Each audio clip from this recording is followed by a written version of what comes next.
پاکستان کے prime minister کے خلاف ایک آدمی کہہ رہا ہے کہ اس کو ہٹاؤ. کیا ایران کے اندر کسی کی جرت ہے کہ ان کے امبیسڈر کو کہہ کے جا کے اپنے پریزیڈنٹ کو ہٹا دے؟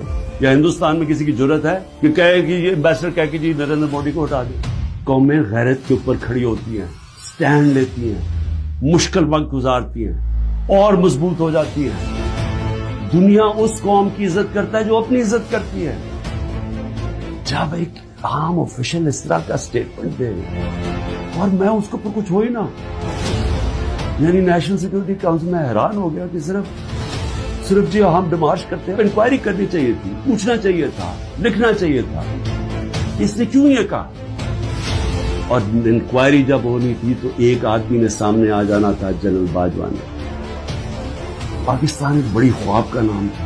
پاکستان کا مطلب کیا؟ لا الہ الا اللہ. میرے اپنے کے لوگ کہہ رہے ہیں عمران صاحب یہ آپ سائفر نہ اٹھائیں پبلک میں، امریکی ناراض ہو جائیں گے. میں اپنی قوم کو بتانا چاہتا تھا کیونکہ قوم غیرت مند ہے، قوم کھڑی ہو گئی صاحب. یہ سیاسی طور پہ نہیں میں کر رہا، میں وہ پاکستانی ہوں جو اس ملک کے جو خواب تھا میں اس میں بلیو کرتا ہوں کہ لا الہ الا اللہ، کوئی نہیں ہے خدا سوائے اللہ کے.